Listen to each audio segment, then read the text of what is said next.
पुत्र, तुम्हें बाबा श्याम की कसम है, इस वीडियो को केवल 1 मिनट बने रहिए। बस तुम्हें हम वह बताएंगे जो तुम्हारा बिगड़ा काम बना देगा और तुम्हारे जीवन में नई नई खुशियां ला देगा। इस बाबा श्याम कथा में हम तुम्हें वह सब चीज बताएंगे जो कई जन्मों की रुकावटों को खत्म कर देती है। बस तू मेरे चमत्कारी श्याम चैनल को सब्सक्राइब कर लेना, वीडियो को लाइक कर देना और नीचे कमेंट में प्रेम से जय श्री श्याम जरूर लिख देना, क्योंकि मेरे पुत्र, जिस क्षण तुमने जय श्री श्याम लिखा उसी क्षण तुम्हारे जीवन की बंद किस्मत खुल जाएगी और तेरे घर में सुख, शांति, बरकत, धन और कृपा नदी की तरह बहने लगेगी। मेरे बच्चे, विश्वास कर ले, यह 1 मिनट तुझे नई दिशा देने वाला है। बाबा श्याम तुझे अपनी कृपा में ढाक रहे हैं। जय श्री श्याम।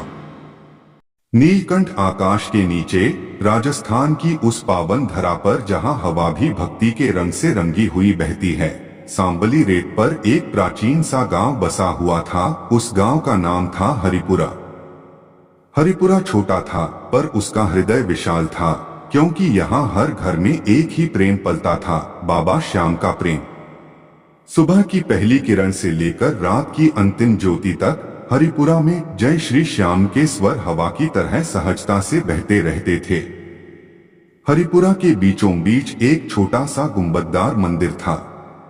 मंदिर बड़ा नहीं था, पर उसमें श्याम की जो चमक थी वह किसी राजमहल के सिंहासन को भी फीका कर दे। मंदिर की दीवारें मिट्टी की थीं, पर सामने खड़े होने पर ऐसा लगता जैसे किसी स्वर्ण मंडप में पहुंच गए हों। भीतर बाबा श्याम की प्रतिमा इतनी मनोहर थी कि हर आने वाला भक्त अपना दुख भूलकर वहीं खड़ा का खड़ा रह जाता। मंदिर के पुजारी थे भैरव दास, एक बहुत ही सरल, प्रेमी और समर्पित भक्त। वे रोज ठीक सूर्योदय के समय श्याम बाबा के चरणों में बैठकर घंटा बजाते थे और उनके बजते ही पूरा गांव जीवंत हो उठता था। हर घर में बर्तन खनकते, चूल्हे जलते, महिलाएं भजन गुनगुनाती और बच्चे नए दिन की खुशी में दौड़ते फिरते। लेकिन हरिपुरा के बीच में एक घर ऐसा भी था जहां कुछ दिनों से शांति नहीं थी। उस घर में रहता था एक युवक मोहन। मोहन गांव का सबसे ईमानदार, मेहनती और सरल युवक था। उसके पिता नहीं थे, मां बीमार रहती थी और वह अकेला ही घर और दुख दोनों संभाल रहा था। मेहनत इतनी करता कि खुद खाने का भी समय भूल जाता, लेकिन फिर भी गृहस्थी की गाड़ी ठीक से नहीं चल रही थी। दिन ब दिन हालात बिगड़ रहे थे। मां की दवा महंगी थी, खेत सूख गया था और काम कहीं मिल नहीं रहा था। मोहन का मन टूटने लगा, पर फिर भी उसने शिकायत नहीं की। लेकिन एक दिन रात को वह चुपचाप मंदिर के सामने जाकर बैठ गया। मंदिर बंद था, घंटा थम चुका था और पूरा गांव सो गया था। सिर्फ एक दिया जल रहा था, जो हवा में कांपता हुआ मोहन के चेहरे पर पड़ रहा था। मोहन ने बाबा के बंद दरवाजे को देखते हुए कहा, श्याम बाबा, अगर आप सच में मेरे अपने हैं तो आज एक बार मेरी सुन लो, मैं टूट गया हूं बाबा। मां की हालत दिन प्रतिदिन बिगड़ रही है, काम कहीं नहीं मिलता और घर की हालत ऐसी है कि समझ नहीं आता आगे कैसे बढ़ूं। आप कहते हो मैंने नहीं मांगना होता, मेरे भक्त का हक मैं खुद देता हूं, तो आज मैं मांगता नहीं। बस आप खुद देखो मेरी हालत। अगर मैं आपका बच्चा हूं तो आप आकर मेरे सिर पर हाथ रख दो। इतना कहकर मोहन वहीं आंसुओं के साथ बैठा रहा। लेकिन उसे क्या पता था कि श्याम बाबा का प्यार कोई साधारण प्यार नहीं होता। जो अपनी बात दिल से कहे उसे बीतने नहीं देते। इसी रात, आधी रात के समय, जब पूरा गांव शांत था, आसमान अचानक हल्का हल्का नीला चमकने लगा। मंदिर के ऊपर जैसे दिव्य आभा फैल गई हो। मंदिर का बंद दरवाजा धीरे से स्वयं खुल गया, जैसे किसी अदृश्य हाथ ने पुकारा हो। और बाहर कदम रखे, काला जरारी आंखों वाले, मुरली मुस्कान वाले, कलेजे को पिघला देने वाले, पीतांबर पहने हुए खुद बाबा श्याम। उनके कदमों के साथ धरती पर हल्की नीली रोशनी फैलती चली जा रही थी। उनके चेहरे की शांति में ऐसा तेज था कि हवा भी ठहर कर प्रणाम करने लगी। मोहन ने आंखें उठाईं और जो देखा उसे विश्वास ही नहीं हुआ। बाबा श्याम उसके सामने खड़े थे। उसकी आंखें फटी की फटी रह गई, हाथ कांपने लगे, शरीर स्तब्ध हो गया। बाबा ने मुस्कुराकर कहा, मेरे मोहन, तुझे लगा मैं नहीं सुन रहा? जिस घर में मां की सांसों को बचाने वाली आहें उठती हैं, जिस रात अपने दुख को अपने तक रखने वाला बच्चा टूटकर मेरे दरवाजे पर आ जाता है, वहां मेरा न आना कैसे संभव है?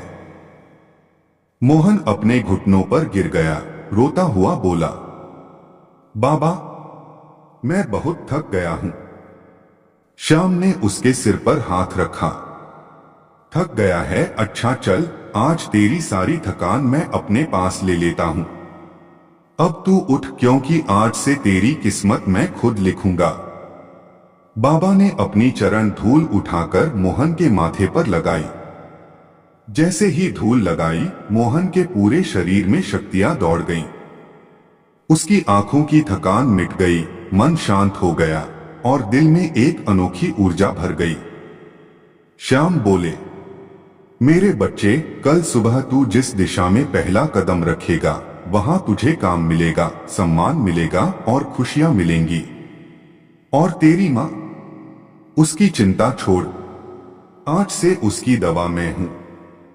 मोहन भाव विभोर होकर श्याम के चरण पकड़ने लगा, लेकिन बाबा ने उसे उठाकर गले लगा लिया। याद रख मोहन, जो मेरे दरवाजे पर आ जाए वह खाली नहीं लौटता, और जिसने अपना मन मेरे चरणों में रख दिया, उसे जीवन भर कुछ मांगना नहीं पड़ता। इतना कहकर बाबा की शकल से दिव्य आभा उठी, प्रकाश फैलने लगा और बाबा मंद मंद हवा की तरह गायब हो गए। मंदिर का दरवाजा अपने आप बंद हो गया। मोहन वहीं खड़ा रह गया, पर अब अंदर का अंधेरा पूरी तरह खत्म हो चुका था। एक नई भोर जन्म ले चुकी थी। सुबह जब गांव जागा, मंदिर की घंटी अपने आप बजने लगी। गांव वाले आश्चर्य में थे, किसने बजाई? मंदिर का दरवाजा खुला हुआ था, अंदर खुशबू फैली हुई थी और बाबा की मूर्ति के चरणों में मोहन के आंसू अभी भी चमक रहे थे। भैरव दास ने मोहन को देखा और सब समझ गए। मुस्कुराकर बोले, श्याम को बुला लो तो वह दौड़कर आता है, पर सच्चे दिल से बुलाना बाकी काम वह खुद कर देता है। उस दिन मोहन जैसे ही गांव की सीमा पार करके निकला, रास्ते में एक बड़े जमींदार की गाड़ी खराब मिली। मोहन ने बिना सोचे मदद की और उसी भलाई से उसे काम मिला, बहुत अच्छा, सम्मान वाला और स्थायी काम। कुछ ही दिनों में उसके घर की हालत बदल गई। मां की बीमारी ठीक होने लगी, खेतों में हरियाली लौट आई और मोहन का घर अब भक्ति और शांति से भर गया। गांव में सब कहते, श्याम बाबा का बच्चा है मोहन, उस पर तो खुद बाबा की छाया है। मोहन जब भी मंदिर में आता, बाबा की प्रतिमा उसे मुस्कुराती हुई लगती, जैसे कह रही हो, मैंने कहा था ना, तेरी किस्मत मैं खुद लिखता हूं। और हर बार मोहन के दिल से एक ही आवाज निकलती, मेरे बाबा, मेरे श्याम, आपने मेरे जीवन में जो प्रकाश दिया है वह जीवन भर कभी नहीं बुझेगा। आज भी हरिपुरा में यह कथा सुनाई जाती है और हर सुनने वाला कहता है, श्याम सिर्फ देवता नहीं, अपने बच्चे के दुख में रो पड़ने वाला पिता है। श्याम सिर्फ कृपा नहीं, जीवन बदल देने वाली शक्ति है। श्याम सिर्फ आशा नहीं, पूरी हुई आस है। और जब रात होती है, हवा में फिर एक दिव्य स्वर तैरता है, जो मेरे दर आ जाता है उसे खाली नहीं लौटाता हूं मैं। हरिपुरा में उस दिन से मोहन का जीवन बदल चुका था, लेकिन यह बदलाव केवल घर और रोजी रोटी का नहीं था। मोहन के भीतर कुछ ऐसा जाग गया था जिसे केवल वही महसूस कर सकता था। जैसे उसके दिल में कोई दिव्य दीपक लगातार जल रहा हो, जैसे हर सांस में शांति उतर रही हो, जैसे हर सुबह श्याम बाबा स्वयं उसे जगाते हों। गांव वाले अक्सर कहते कि मोहन अब पहले जैसा नहीं रहा। उसके चेहरे पर एक अद्भुत तेज था जो किसी तपस्वी, किसी महान साधक, किसी ऐसे भक्त में देखा जाता है जिसका हाथ स्वयं भगवान थाम लेते हैं। मोहन खुद भी यह बदलाव महसूस करता था, पर उसे यह एहसास और भी सुख देता था कि इस बदलाव का श्रेय उसके अपने प्रिय बाबा श्याम को है, जो उस रात उसके जीवन में प्रकाश बनकर उतरे थे। कुछ ही समय में मोहन का नया कार्यस्थल उसके कर्म, प्रेम और भक्ति से इतना प्रभावित हुआ कि जमींदार ने उसे अपने ही परिवार का हिस्सा बना लिया। गांव से शहर तक मोहन की सादगी की चर्चा होने लगी, पर मोहन के मन में एक ही बात रहती, यह सब मेरा नहीं, यह सब श्याम का दिया है। हर सुबह वह काम पर जाने से पहले मंदिर जाता और हर शाम लौटकर भी बाबा के सामने बैठ जाता। वह बाबा से बातें करता, अपनी दिनचर्या सुनाता और हर बार उसे लगता कि प्रतिमा की मुस्कान वास्तविक होकर उसकी ओर देख रही है। लेकिन असली चमत्कार तो अभी शुरू होना था। एक दिन भैरव दास ने मोहन को मंदिर के भीतर बुलाया और कहा, मोहन बेटा, मुझे तो लगता है कि बाबा तुझसे कोई बड़ा काम करवाना चाहते हैं। जब से तेरी कहानी गांव में फैली है, लोग अपने दुख लेकर तेरे पास आने लगे हैं और मुझे लगता है कि वह दुख तुझसे छुपाए बिना बाबा के पास नहीं जाते। श्याम तो चाहता है कि तू उनकी वाणी, उनकी करुणा और उनकी ममता को लोगों तक पहुंचाए। मोहन पहले तो घबरा गया, बोला, मैं कैसे कर पाऊंगा मैं ऐसा कुछ? भैरव ने मुस्कुराकर कहा, तुझसे कुछ नहीं करवाना है मोहन, बाबा खुद करवाएंगे, बस तू उनका हाथ मत छोड़ना।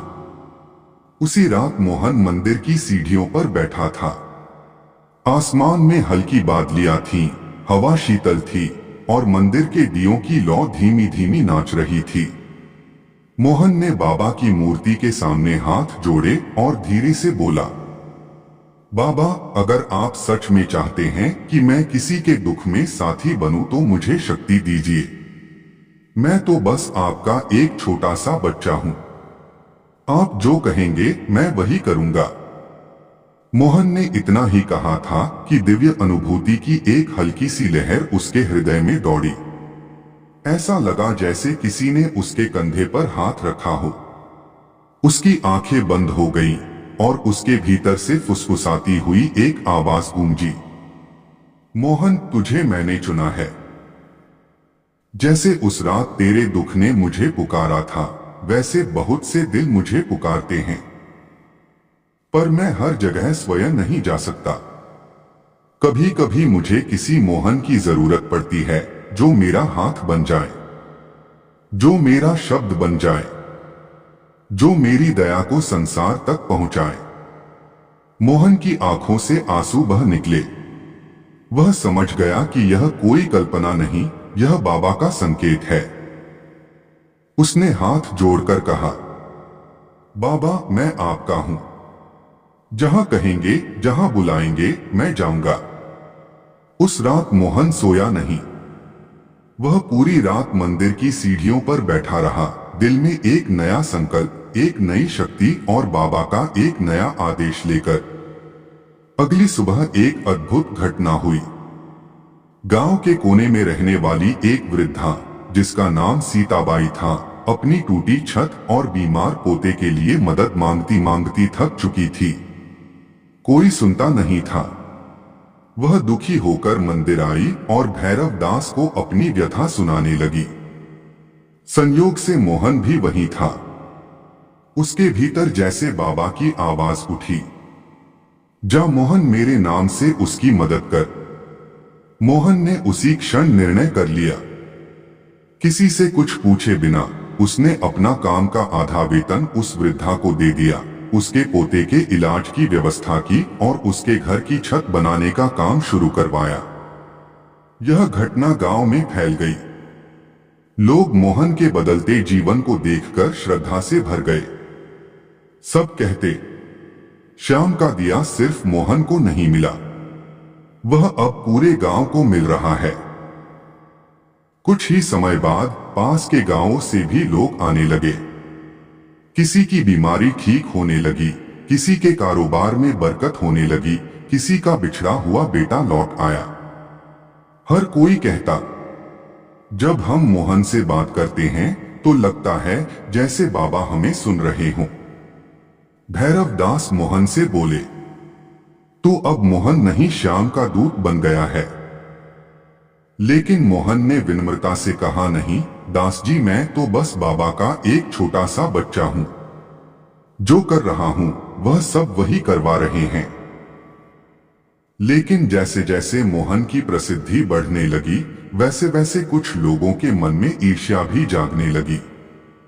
गांव के 3 लोगरतन, गजोधर और पन्नालाल, जो अपने अहंकार के कारण पहले भी कई बार विवाद कर चुके थे, मोहन की लोकप्रियता से परेशान हो गए।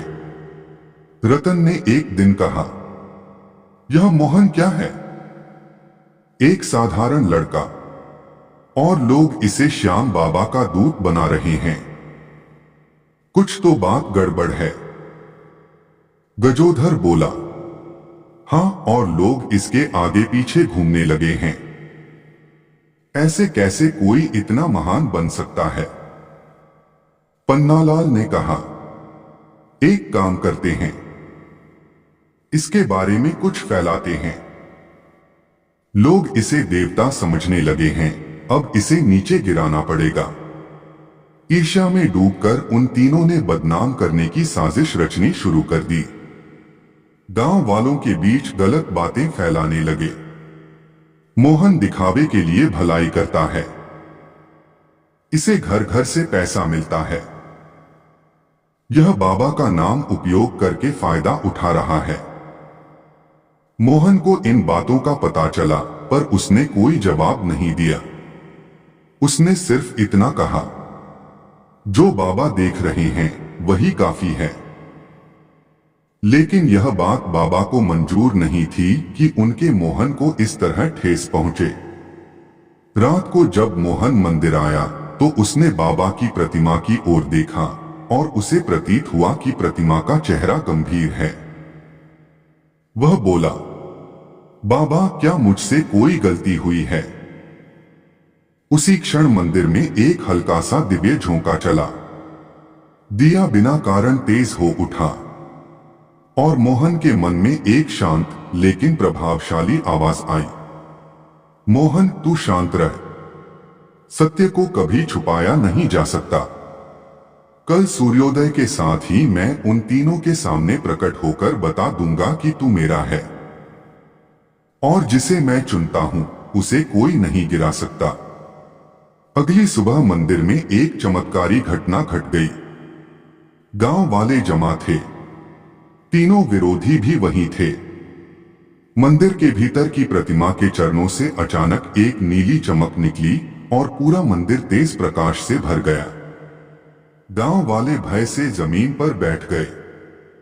रतन, गजोधर और पन्नालाल कांपने लगे, और तभी उन्होंने प्रतिमा के पास से आती आवाज सुनी, जिस मोहन की भलाई पर तुमने सवाल उठाए, जिसके दिल को तुमने चोट पहुंचाई, उसे मैंने चुना है। उसकी भक्ति सच्ची है, उसका दिल पवित्र है, उसके कार्य मेरे आदेश से होते हैं। गांव वाले फूट फूट कर रो पड़े। विरोधी तीनों वहीं बाबा के चरणों में गिर गए और बोले, हमें माफ कर दो, हमें माफ कर दो बाबा, हमसे गलती हो गई। उस दिन गांव ने मोहन को खुले दिल से अपना लिया। अब वह मोहन सिर्फ गांव का नहीं, घाटी के हर गांव के लोगों का सहारा, उनका विश्वास, उनका मार्गदर्शक बन गया था। जहां भी मोहन जाता, लोग उसके हाथों को छूकर आशीर्वाद ले लेते।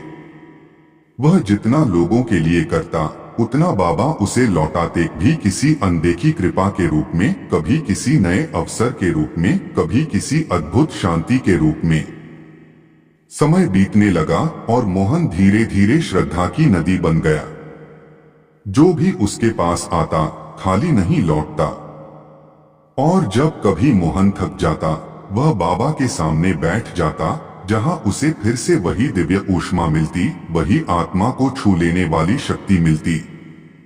लोग कहते, शायद मोहन के भाग्य में यह सब लिखा था। लेकिन भैरव दास हमेशा मुस्कुराकर कहते, भाग्य नहीं लिखा था, लेखनहार ने खुद उसके लिए कलम उठाई थी। मोहन अक्सर बाबा से एक ही बात कहता, बाबा आप मेरे साथ हो तो मैं किसी अंधेरे से नहीं डरता।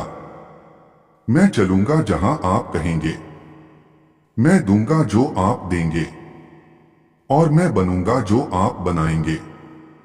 और हर बार प्रतिमा की मुस्कान में एक ही उत्तर मिलता, मोहन तू ही मेरा है, और जब तक तू मेरा है दुनिया की कोई ताकत तुझे छू नहीं सकती। इस प्रकार बाबा श्याम की कृपा से मोहन का जीवन एक दीपक से सूर्य बन गया, जो खुद भी चमका और दूसरों को भी प्रकाश देता चला गया। और हरिपुरा गांव उस प्रकाश में डूबकर एक तीर्थ बन गया, एक ऐसी भूमि जहां श्याम की कृपा हर सांस में बसे, हर घर में गूंजे, हर दिल को छुए।